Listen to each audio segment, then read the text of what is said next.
This is the new Mercedes-AMG GT, and it's a little bit like the annual release of the iPhone, because while it may look pretty much identical to before, actually underneath the skin there are some serious hardware upgrades. Wait a minute, who's giving me an iPhone 11? We're supposed to be on iPhone 13 now. Crap prop. Anyway, this is not a crap car, and I'm going to talk you through the exterior, the interior. I'm going to tell you about its performance upgrades, because this is the most powerful Mercedes ever. To prove it, I'm going to launch it to see how quick it is from 0 to 60 miles an hour and over the standing quarter mile. Can it put in a better time than a BMW M5 CS? You're going to find out in this video. Also, you're going to find out what it's like to drive in town, on the motorway, on a twisty road, and on track, and what it's like for hooning around in as well, because I'm Matt Watson and you're watching CarWow. And if you haven't done so already, make sure you subscribe to this channel and hit the bell icon to turn your notifications on. That way you won't miss one of these videos. Buy, sell, CarWow. Let's start this video with the most important upgrade Mercedes-AMG have made, and it's this here. Though there's so much more to show you, I need something a little bit more illustrative. Here's an exhibit of the car's hybrid system. So you've got your 4-litre twin-turbo V8, which puts out 639 horsepower. There's your drive shaft to the front wheels, because obviously it's got 4-wheel drive. This is your 9-speed automatic gearbox with multi-clutches. Then you've got your 4MATIC Plus 4-wheel drive system, which sends power to the rear axle. But here at the rear axle, you've got a 204 horsepower electric motor. Now, that includes a limited slip differential, which can send power to whichever wheel has the most grip, the optimum corner exiting traction. There's also a clutch plate here, which allows this motor to actually send power back to the front if you need some extra power up there. Then you've got the battery system. So you've got 6 kilowatt hour battery there. It's not that big a capacity, but the cells in there are really high performing. They can produce continuous power of 70 kilowatts. What does all that mean? I'm going to find out when I launch it a bit later on in the video. You see, combined, this hybrid system puts out 843 horsepower and 1,470 newton meters of torque. It is the most powerful road-going Mercedes ever. Now, you can get some lesser models, and if you want to see their specs now, have a look here. Just pause the video. Now let's see what this big AMG is like when you're just cruising on the motorway. Because one of the benefits of an electric motor is that it fills in that torque gap when you first put your foot down, and in some ways it's good. So if I just flex my right foot a little bit, the car does sometimes just pick up nicely, and you can just feel the electric motor doing its job. Other times though, depending on what gear you're in, there's like this slight kind of confusion, because you've got to remember this car, it's got 8 cylinders, 2 turbos, a 9-speed automatic gearbox, multi-clutches, then it's got a rear-mounted motor with 2 gears, and all that stuff has to talk amongst itself to decide what to do, and sometimes it can't quite decide what to do. So you'll put your foot down, and then there's like a bit of a jolt and another jolt, and as different things are happening, from the turbo spooling up, the electric motor kicking in, maybe kicking down a gear, the normal gearbox kicking down a gear or 2 or 3. It's not as seamless as it probably should be. And then I'm thinking, so I'm cruising along, and yes, while it's great that this thing can theoretically do 35 miles per gallon, that's when you're really maximising the use of the battery. But remember, it's only 6 kilowatt hours, so that ain't going to get you very far. I've been watching this battery level just deplete and deplete and deplete, and I'm actually averaging 10.9 litres per 100 kilometres, which is this miles per gallon, and that's with battery. And if you go far, you're going to just rinse through that battery really quickly, and effectively then you've just got a powerful car that's carrying over 200 kilos extra weight wherever it goes, just for added power. It's not really helping your economy. Mind you, they do call it e-performance, so I suppose I can let them off. Actually, we're coming to a long hill now, so I'm going to press this button and go into full regen mode to try and put some energy back into the battery. Oh look, it's going in the right direction now, and so too is my efficiency. So I was doing like just about 26 miles per gallon. See if we can get that to something a bit higher. I'm getting overtaken by literally everybody. It's worth it though. You can see just how small the battery is by how quickly I can actually add percentages to it while just slowing down, going down a hill using the regen. Oh look, another percent. And can we get to 10 litres per 100 kilometres exactly? 10.1. Come on, before we reach the incline. I'm not going to engage the petrol engine. Come on, let's just eke some more. Come on, come on, come on. There we go, 10. Let's go. Foot down. And there's the example of it all just being a bit hesitant. Electric motor took me off, and then I could feel the change down, and then the petrol motor kick in, and if you want that instant punch, go full electric. Don't mess around with plug-in hybrids. They're a compromise.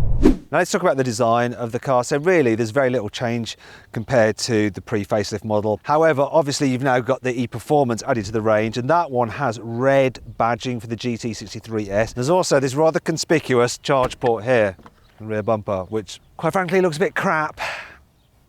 Quite like the diffuser though, and the exhaust, and depending on which model you have slightly different exhaust. And they're not completely fake, but they are exaggerations because the actual exhaust pipes are within there. Moving down the side, wheel sizes start at 19 inches for the lesser models such as the GT43, rising to 21 inches, which you get as standard on the e-Performance model. Obviously it's a sleek 4-door coupe, looks great down the side. The only thing I don't like is this fake vent here. Once again, with the e-Performance you have special badging where you have the V8 bi-turbo logo. What do you think of the alloy wheel design? I'm not sure about these bits here. What I'm sure about is that you get carbon ceramic brakes on the e-Performance model. You can get carbon ceramics on lesser versions as an optional upgrade. Anyway, moving around to the front, once again you get the I can't even say the name of it, I don't know, that grille that Mercedes does for its AMG cars. However, they have redesigned the lower bumper, so the air intakes and fins are slightly different to before, but still, as ever, it looks dead aggressive and pretty cool if you ask me. Now, the starting price of this car actually ranges from around £80,000 for the GT43 model, rising all the way up to £173,000 for this e-Performance version. So if you're thinking about getting one of these, you're probably going to need to sell your current car and maybe some of your friends' cars as well to get the cash together. And if you want to make sure you're getting a great price on the car you're selling, click on the pop-out banner up there for the link in the description below to go to Carwow. Just upload some photos of your car and give a brief description, and our dealers from across the country will bid on your car so you can make sure you get a great price and you pick the best deal. They'll come to your house, take your car away and put the money in your account. It's dead simple. If you want to do that at a later date, simply Google "Wow Me Carwow" and we will wow you. Here on the inside, the MG GT is pretty much the same as before. So this swooping dash, big screens, this large center console with the buttons laid out in 2 banks of 4 to signify the V8 engine, some nice sport seats, leather, carbon fiber. However, there are a few things that are new. For instance, you get some electrified menus for the e-hybrid model. Look there, battery indicator, charge. You also got energy flow there as well. You also get a new steering wheel in this revised MG GT, and on this e-hybrid, this driving select dial here has an EL mode. It's very electric. And then on this side, instead of the normal exhaust selector, so loud or quiet exhaust, you just have a sound wave. Let's find out exactly what that does. I'm going to do a little sound check now. First of all, I'm going to go through this tunnel and accelerate, so you'll hear the V8 engine with a little mix of AMG electrification performance sound. See what you think. I'll put it in drive. Here we go.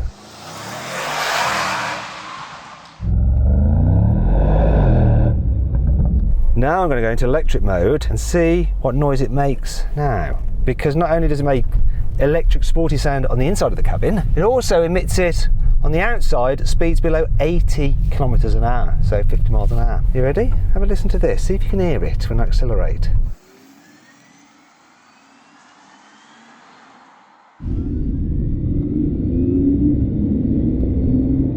Do you notice that? Electric V8.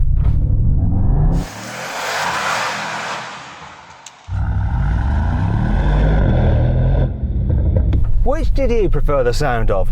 Let me know by voting in the pinned comment down there. Now I'm going to see what this AMG GT e-Performance is like to drive in town. And one of the great things about it is that you can just run in electric power. So you hear that the engine switched off, but I'm still good to go. I'll never learn. Put it in drive. There we go.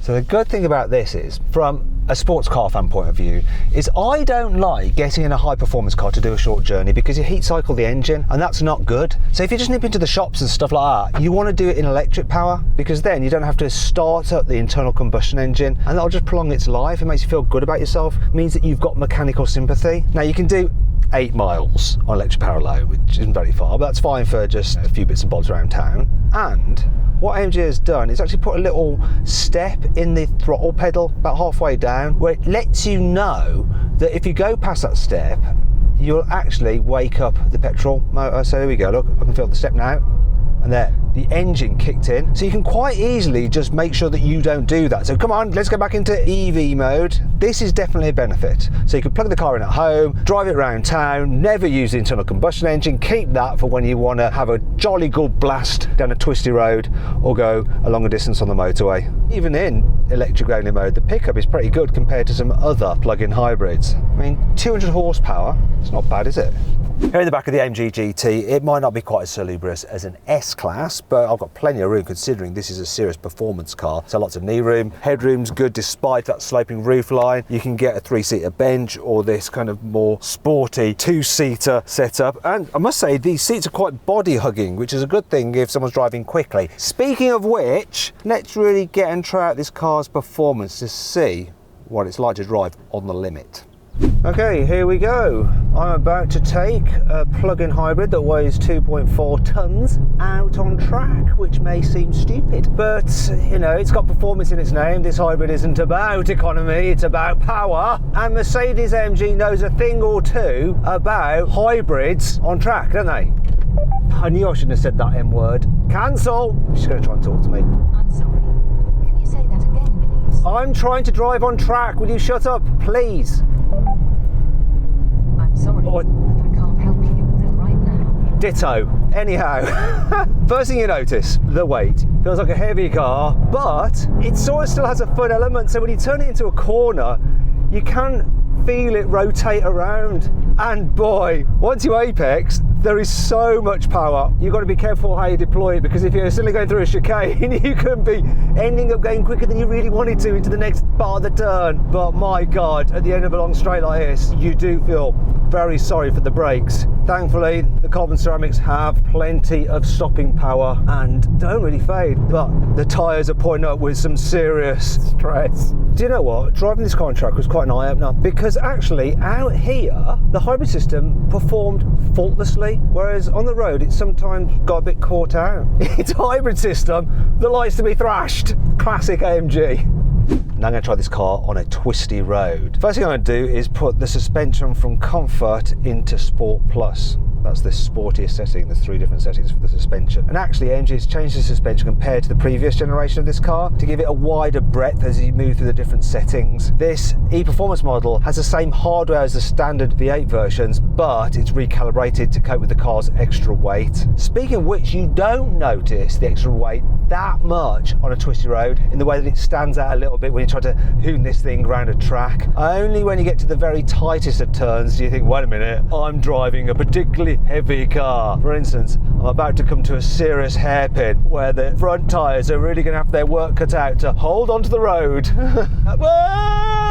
Still made it round, you don't get too much body lean either. Do you know what though? I'm actually going to switch the suspension into the halfway setting, the sport setting, because that's probably better for on the road. And do you know what? I think AMG's engineers have done a good job with this car suspension. I don't think it rides quite as well as the all-electric AMG EQS, but it's not bad. And I've got to give a special shout out to the brakes. Carbon ceramics can be a little bit grabby when you're just driving around town or at slower speeds. Also, when you have regen effect, that can feel a little bit grabby as well. And if you combine the two together, it could be an utter show, but it's not. The brakes on this car are really progressive and easy to control. So whether you want to just slow steadily or if you want to stomp on them hard on track, they never feel anything other than perfectly natural and easy to use. Good work, AMG engineers. A few minutes later. Okay, I've just been giving all the praise to the brakes, and I've just noticed this. They've started to make this noise. Hear that? I'm going to do that again.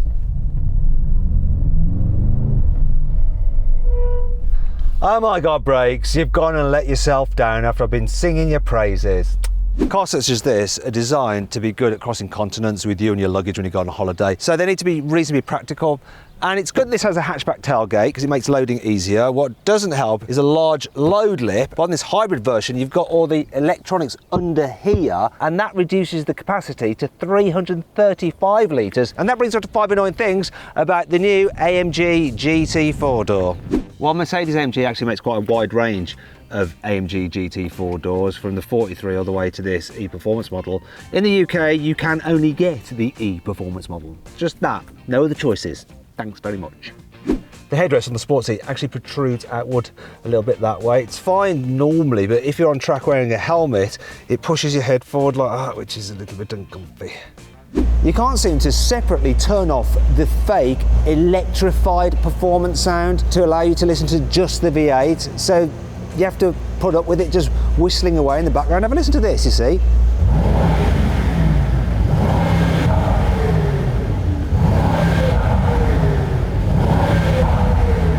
So I'm getting V8 goodness, followed by something that sounds a little bit like a ghost going, ooh, listen again. It's like, ooh, I'm driving a V8, ooh, I've come to haunt you, ooh, scary ghost. You can only control the heads-up display through the heads-up display itself. So if someone has altered it so it's now low and out of your vision, then you can't change anything. It's ridiculous. Due to all the extra battery stuff, the hybrid version of the AMG GT 63S weighs 240 kilos more than the standard petrol V8. It's not all negative though. Here's 5 good things about this car. You can actually configure the car's driving dynamics through a wide range of parameters in individual modes. So there's all those different choices for the engine response. You can obviously go manual or automatic for the gearbox. You can alter the severity and how aggressive that limited slip differential is. You can also change the suspension between 3 different settings and obviously mess around with the engine sound. You can get the AMG GT with rear wheel steering, which makes it a bit more manoeuvrable than it would otherwise be at low speeds. It means the turning circle is 12.2 meters, which is acceptable for a car of this length. And that system comes as standard on the E-Performance version. This may be a hybrid, but you do still have AMG's fully switchable rear drive drift mode, so hoonage. That's enough of that silliness. You can get this car with dynamic engine mounts, which will hold the engine more firmly when you're going through corners quickly, so that it just feels a bit more stable. In the e-hybrid model, you can alter the amount of regenerative braking you get when you lift off the accelerator from none at all, so it'll just completely coast, to setting 1, setting 2, or the most aggressive, setting 3. Mercedes says this car can do 0 to 60 miles an hour in 2.9 seconds, but what is the reality? Well, we're going to find out now with my specialist timing gear. And seeing as we're on a racetrack with a straight, I'm going to do a quarter-mile time as well. Okay, let's do this. Right. I've got Mercedes lady piping up.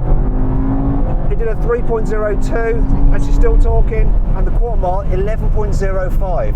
Okay, I reckon it can go quicker than 11.05 over the quarter mile and quicker to 60. So let's do it again, and hopefully we won't be disturbed by the Mercedes, no, don't say the word, by her. This time I'm going to put it in ESP Sport mode, see if that helps.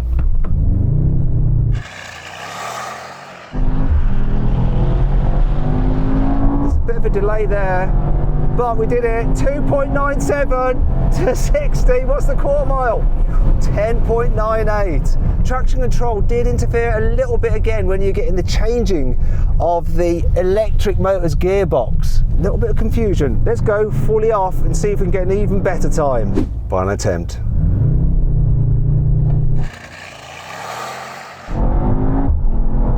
That was much smoother. Oh yes, 2.84 to 60, 10.75 for the quarter mile. Oh yeah! Now what I'm going to do is show you some comparisons with the normal AMG GT 63S and the BMW M5 CS. There you go. Now I'm going to do a brake test from 60 miles an hour, see how long it takes this car to stop. Here we go, full emergency stop. Oh, right. Oh, that's impressive. The car stopped from 60 miles an hour in 32 meters. Considering how heavy this thing is, that is really impressive.